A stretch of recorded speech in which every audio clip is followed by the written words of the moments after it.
Bonjour à tous et bienvenue sur Monaco Info. Voici sans plus tarder les titres qui seront développés dans cette nouvelle édition. Nous irons en Corée du Sud pour suivre les Jeux mondiaux d'hiver Special Olympics. Une délégation monégasque a participé à cet événement. Nous vous présenterons l'édition 2013 du Masters de tennis de Monte-Carlo, tournoi qui se déroulera du 14 au 21 avril.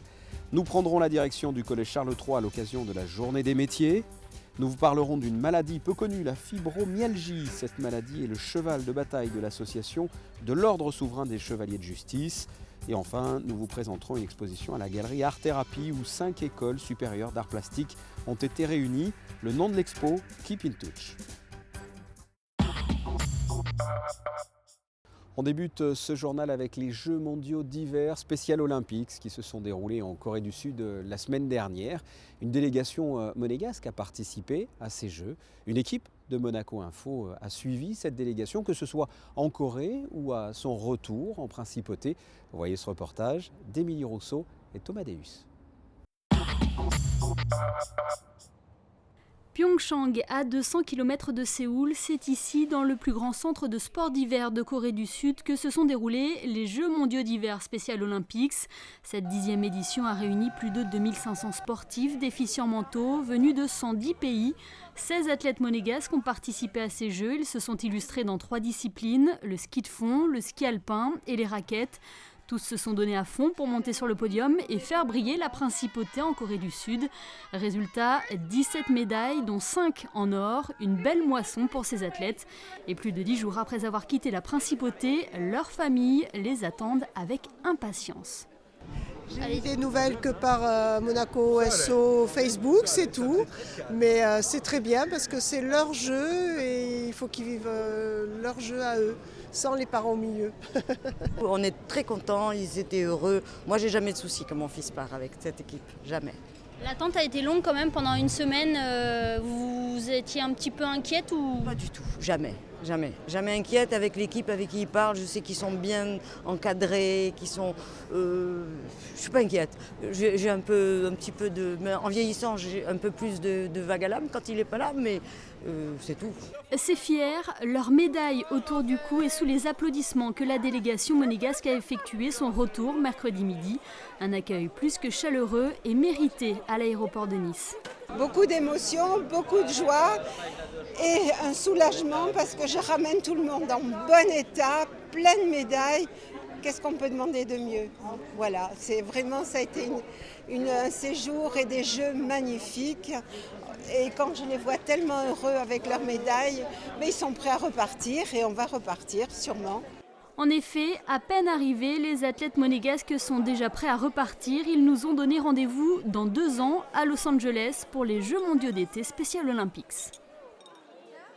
Sport toujours, c'est un des événements majeurs en principauté. Le Masters de tennis de Monte-Carlo se déroulera du 14 au 21 avril. En attendant, ce jeudi, une conférence de presse a été organisée. Les grandes lignes de ce tournoi avec Frédéric Hélion. 2012 restera comme une année extraordinaire pour le Monte-Carlo Rolex Masters. 127 000 spectateurs, 50 millions de téléspectateurs dans une cinquantaine de pays différents et le 8e sacre de Rafael Nadal sur la terre battue du country, un record. L'objectif sera donc de faire aussi bien, voire mieux, en 2013.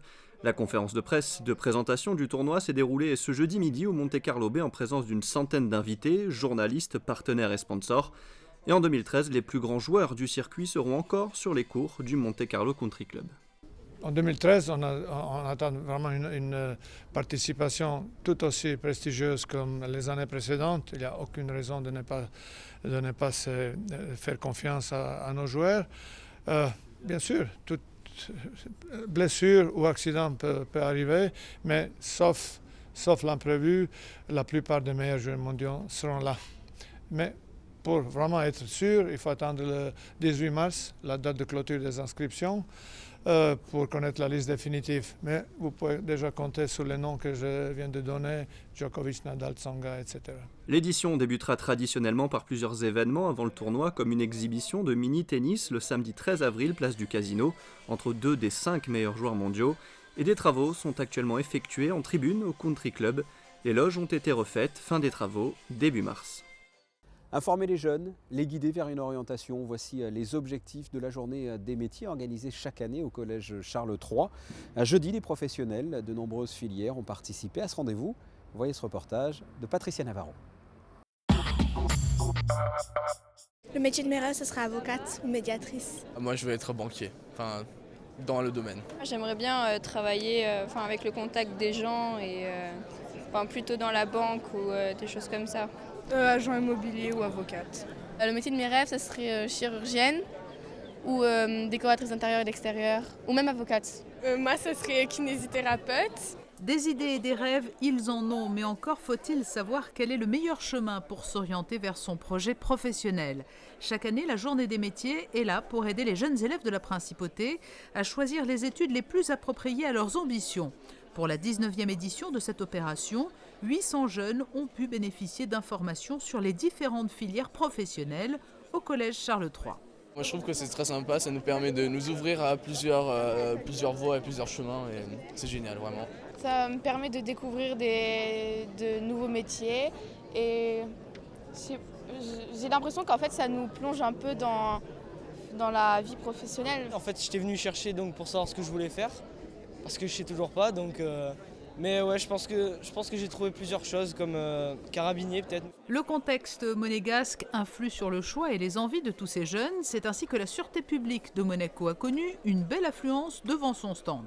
Ce sont des jeunes de Monaco, donc ils nous voient régulièrement dans la rue. On leur explique que les policiers dans la rue, les îlotiers, les collègues qui travaillent en section de roulement, donc tout le personnel en tenue, nous sommes régulièrement dans la rue, donc ils nous côtoient aux sorties des écoles, lors des patrouilles.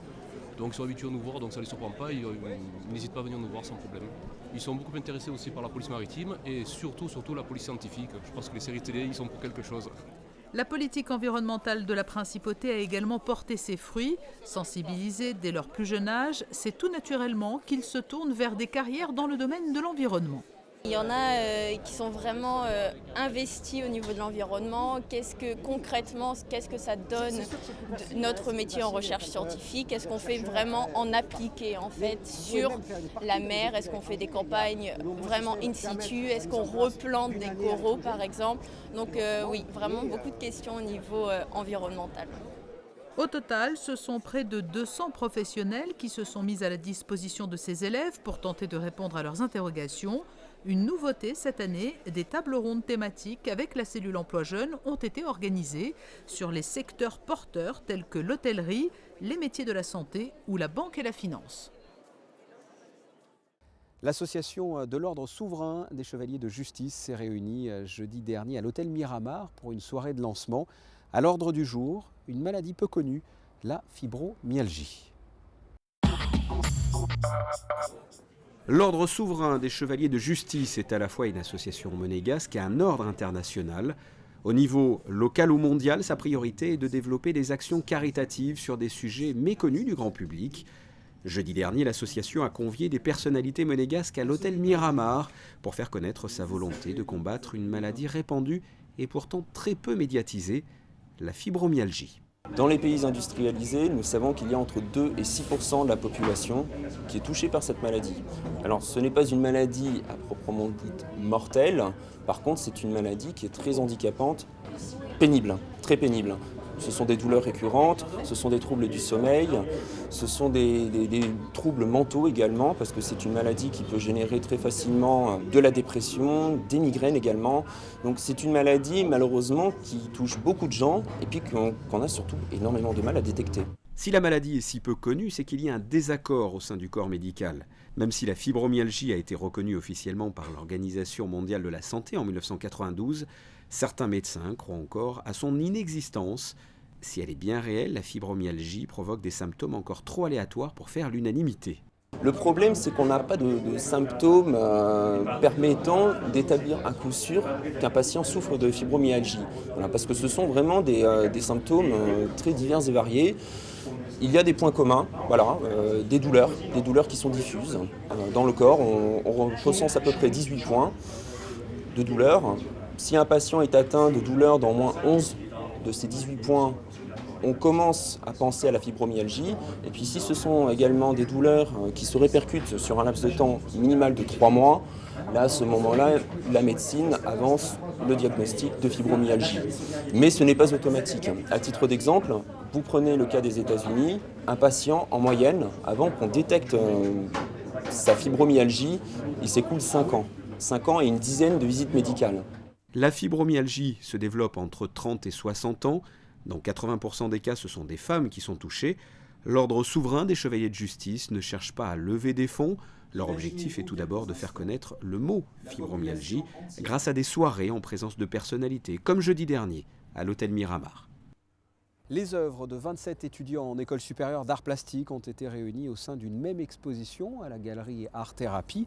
5 écoles différentes pour une seule exposition. Son nom, Keep in Touch. Reportage. 5 écoles supérieures d'art à Monaco pour l'exposition Keep in Touch. Au total, 27 étudiants des écoles européennes de Bruxelles, Genève, Limoges, Nice et Monaco exposent leurs œuvres sur le thème du toucher.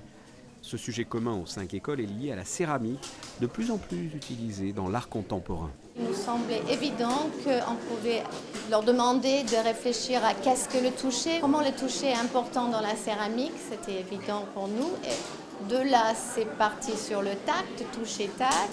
On a nourri ces étudiants par des rencontres à la Villarson à Nice il y a 2 ans avec des théoriciens, avec un médecin, un neurologue, avec un danseur qui a un travail lié au toucher, avec des plasticiens, avec des designers, des historiens de l'art, des philosophes.